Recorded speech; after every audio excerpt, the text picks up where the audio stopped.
He's just 35 years old, but best-selling author Jay Shetty's lessons in life are connecting with people of all ages. So what does a former monk have to say about love and relationships? I recently sat down with him to find out. Jay, thanks so much for joining us. Thank you so much for having me. I'm grateful to be here. I'm grateful to have your wisdom. You have 50 million followers across social media platforms, and you do it by channeling sort of monastic wisdom that you gained from being a monk. And now, just in time for Valentine's Day, you have this book, 8 Rules of Love. And I think people immediately think romantic love. But for you, love starts with self-love. Yeah. How does that draw from your tradition?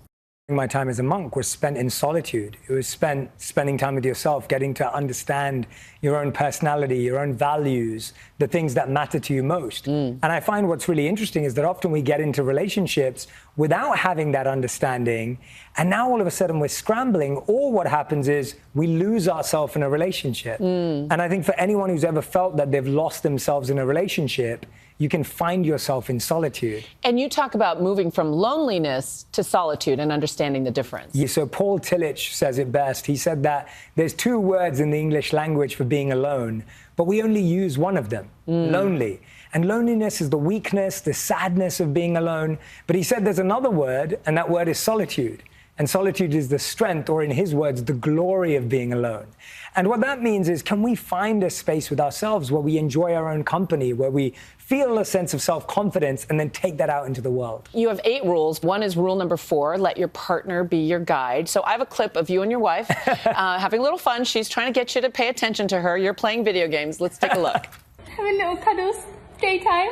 It's so fun being able to spend time together during the day.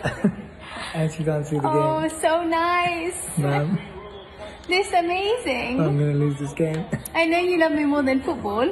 I do. Oh, this is so sweet. I know you love me more than football. That's excellent. You've been married 7 years. Yes. I mean, this is clearly playful, but in what way has your partner been your guide and vice versa? So many of us don't recognize how much our partner is someone we can grow with. I think we think of them as people who just make us happy or make us laugh. But when you grow together, when you learn together, and you overcome challenges together, you learn so many amazing things from each other and for each other. This is, in many ways, a how-to manual about learning how to fight. Whether you're fighting with your partner or with a colleague or a family member, how is it that we can fight productively? So one of the things I realized early on with my wife was that everyone has different fight styles.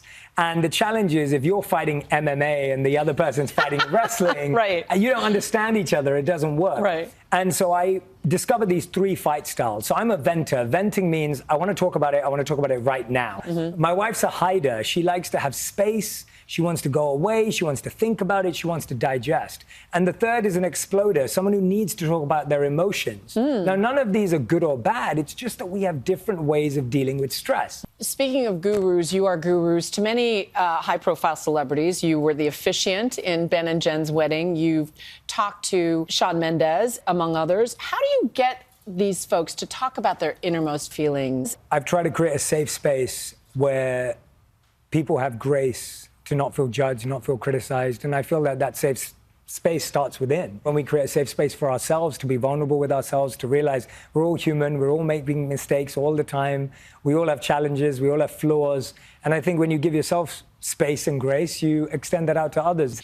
You can't have love without loss. One of the rules is about breaking up. And you talk about how abuse is a deal breaker, infidelity, maybe. How do you define what's tolerable and not tolerable? I think that's exactly the decision that only the individual can make.